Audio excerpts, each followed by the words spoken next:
নমস্কার বন্ধুরা, আজকে তোমাদের জন্য একটি নতুন ভিডিও নিয়ে এসেছি। এবার সত্যি কি লক্ষ্মীর ভান্ডারের টাকা বৃদ্ধি হতে চলেছে? এবং তোমরা সবাই এক্ষেত্রে জানো যে ভোটের আগে কিন্তু রাজ্য সরকার বা নবান্নর তরফ থেকে কিন্তু এই লক্ষ্মীর ভান্ডারের টাকা প্রতিবার বৃদ্ধি করা হয়ে থাকে এবং এই টাকা বৃদ্ধি নিয়ে কিন্তু অন্যান্য যে সমস্ত প্রকল্পগুলো চলছে রাজ্য সরকারের, সেগুলোতে কিন্তু এবার রাশ টানা হচ্ছে বলে সেই সমস্ত কিছু ইন ডিটেলসে যে নিউজটি প্রকাশিত হয়েছে সেটি তোমাদের সাথে আজকের এই ভিডিওতে শেয়ার করে দেবো। তো ভিডিওটি অবশ্যই সম্পূর্ণ দেখার চেষ্টা করো। এক্ষেত্রে তোমাদের সাথে শেয়ার করে দেবো যে তোমরা আদৌ কি লক্ষ্মীর ভান্ডারের টাকা বাড়ানো হবে রাজ্য সরকারের তরফ থেকে, এবং অন্যান্য কোন কোন প্রকল্পের টাকাগুলো এখন আটকে দেওয়া হচ্ছে বা সেই সমস্ত প্রকল্পের টাকা এখন রাশ টানা হচ্ছে বলে রাজ্য সরকারের তরফ থেকে জানা যাচ্ছে। তো আমরা সরাসরি সেই নিউজ বা আপডেটটিতে চলে যাচ্ছি এবং তোমাদের সাথে পুরো বিস্তারিত নিউজটি শেয়ার করে দিচ্ছি। এবং এখানে তোমরা দেখতে পাচ্ছ আমরা সরাসরি সেই নিউজ বা আপডেটটিতে চলে এসেছি। এখানের উপরের হেডলাইনে বলেই দেওয়া রয়েছে লক্ষ্মীর ভান্ডারের বরাদ্দ বৃদ্ধিতে অন্য প্রকল্পে কি এবার রাশ টানতে চলেছে রাজ্য সরকার। তো এখানে ইন ডিটেলস নিউজটি কি বলে দেওয়া রয়েছে এবার তোমরা দেখে নাও। নতুন আর্থিক বছরের শুরুর থেকেই খরচে রাশ টানার পথে হাঁটার ইঙ্গিত দিল রাজ্য সরকার। প্রশাসনিক সূত্রের বক্তব্য, খরচের দিকটা মাথায় রেখে তবেই প্রকল্প বাছাই করতে বলেছে অর্থ দপ্তর। আর্থিক পর্যবেক্ষকদের একাংশের দাবি, খরচের যে বহর হারে বাড়ছে নিয়েছে রাজ্য সরকার, তাতে টাকা রাখতে পদক্ষেপ দিয়েছে।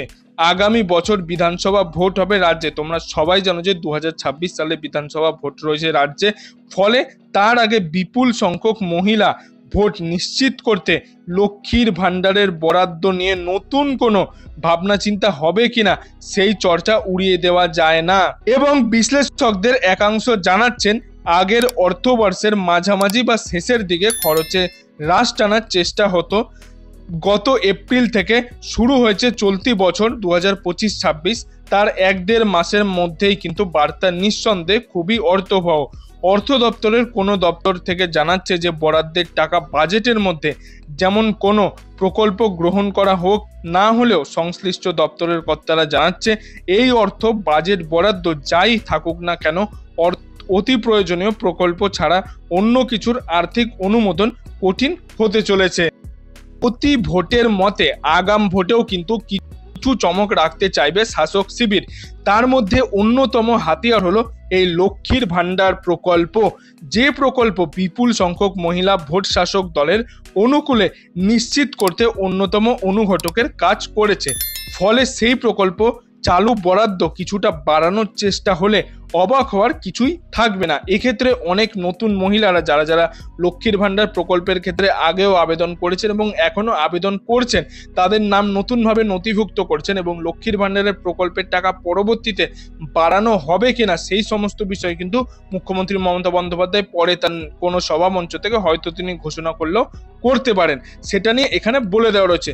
অথচ এর মধ্যেই বকেয়া ডিএ অত্যন্ত 25% মেটানোর নির্দেশ দিয়েছে সুপ্রিম কোর্ট। তাতেও 10,500 কোটি টাকা খরচা ধাক্কা রয়েছে। তাই সম্ভবত ধারের পাশাপাশি খরচ বাঁচানোরও ছাড়া রাস্তা নেই বলে সরকারের সামনে। এবং ভোটমুখী অনুদান বা প্রকল্পগুলি কিন্তু অবাধ রাখা, কারণ গত বছর লোকসভা ভোটের আগে লক্ষ্মীর ভান্ডারের মাথাপিছু বার্ষিক বরাদ্দ বৃদ্ধির পরে তার উপভোক্তা সংখ্যাও কিন্তু 2.21 কোটি ছাপিয়ে গিয়েছে। মানে গত বছর যখন লোকসভা ভোট হয়েছিল, লোকসভা ভোটের আগে যখন লক্ষ্মীর ভান্ডার প্রকল্পের টাকা বৃদ্ধি করা হয়েছিল, তখন কিন্তু 2.21 কোটি যে বরাদ্দের উপভোক্তা সংখ্যা সেটা কিন্তু বেড়ে গিয়েছিল। ফলে 24-25 বিগত আর্থিক বছরে লক্ষ্মীর ভান্ডারের খাতে 14,400 কোটি টাকা বরাদ্দ হলেও চলতি বছর অর্থাৎ 25-26 তা এক ধাক্কায় 12,300 কোটি টাকা বাড়িয়ে তা খাতে বরাদ্দ করেছে 27,700 কোটি টাকা। মানে 27,700 কোটি টাকা কিন্তু প্রতি মাসে রাজ্য সরকারের থেকে দিতে হচ্ছে। মানে বাংলার প্রতিটি মহিলা যারা যারা লক্ষ্মীর ভান্ডার প্রকল্পের ক্ষেত্রে আবেদন করেছিলেন তাদের 1,000 টাকা 1,200 টাকা করে কিন্তু এই রাজ্য সরকারের তরফ থেকে টোটাল 26,700 কোটি টাকা খরচা হচ্ছে। আবার ভোটের প্রতিশ্রুতি রক্ষা করতে গিয়ে যে বাংলা আবাস যোজনা প্রকল্প রয়েছে বা বাংলার বাড়ি প্রকল্প বা গ্রামীণ খাতে যে 12 লক্ষ উপভোক্তার জন্য রাজ্য বরাদ্দ করতে প্রায় 15,457 কোটি টাকা আগামী ভোটের আগে অতিরিক্ত 16 লক্ষ উপভোক্তাকে বাড়ি তৈরি করে দিতেছে আরও অত্যন্ত 19,000 কোটি টাকা খরচা হতে হবে বলে রাজ্যকে জানানো হয়েছে। মানে এক্ষেত্রে যারা যারা 12 লক্ষ উপভোক্তারা রয়েছেন তারা কিন্তু 15,457 কোটি টাকা খরচা হয়েছে।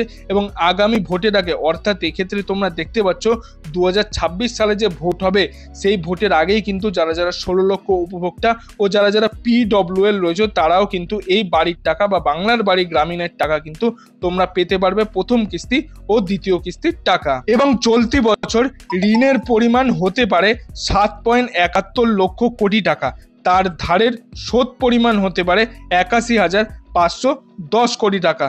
গত বছরের থেকে প্রায় 4,500 কোটি টাকা বেশি ধরে রাখতে হচ্ছে সরকারকে। মানে সরকার যে প্রকল্পগুলোর টাকা দিচ্ছে সেক্ষেত্রে সরকারকে কিন্তু বাইরে থেকে অনেক টাকা ঋণ নিতে হচ্ছে বা ধার নিতে হচ্ছে, সেই ধারের টাকা কিন্তু রাজ্য সরকারকে সেটা দিতে হচ্ছে। সেক্ষেত্রে কত কি ধার রয়েছে রাজ্য সরকারের এবং কত টাকা দিতে হবে ধারের পরিমাণ সেগুলো কিন্তু এখানে বলে দেওয়া রয়েছে। এবং এক্ষেত্রে তোমরা নিজেরাই দেখতে পেলে যে লক্ষ্মীর ভান্ডার প্রকল্পের টাকা কিন্তু পরবর্তীতে বাড়ানো হলেও হতে পারে, সেক্ষেত্রে এই নিউজটিতে কিন্তু বলে দেওয়া রয়েছে।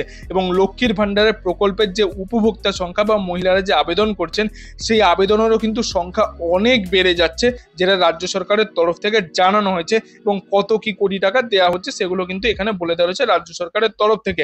এবং যারা যারা বাংলার বাড়ি প্রকল্পের ক্ষেত্রে আবেদন করেছিলেন তারা অবশ্যই দেখতে পেলেন যে আগামী ভোটের আগে, বিধানসভা ভোটের আগেই কিন্তু 12 লক্ষ ও 16 লক্ষ উপভোক্তা, PWL উপভোক্তা সবাই কিন্তু এই দ্বিতীয় কিস্তির, প্রথম কিস্তি ও দ্বিতীয় কিস্তির টাকা টোটাল 1,20,000 টাকা তাদের ব্যাংক অ্যাকাউন্টে কিন্তু অবশ্যই পেয়ে যাবেন। তো তাদেরও চিন্তার কোনো কারণ নেই। তো বন্ধুরা, এই ছিল আজকের কিছু আপডেট। এই আপডেটটি যদি আপনার ভালো লাগে তাহলে একটি লাইক করে দেবেন এবং বন্ধু বান্ধব সবার মধ্যে এই ভিডিওটিকে অবশ্যই শেয়ার করে দেবেন, তারাও যাতে এই নিউজটি জানতে পারে। এবং আপনি যদি আমার চ্যানেল নতুন দর্শক হয়ে থাকেন তাহলে চ্যানেলটি অবশ্যই সাবস্ক্রাইব করে পাশের বেল আইকনটি অল করে দেবেন এরকম গুরুত্বপূর্ণ আপডেটগুলি পাওয়ার জন্য।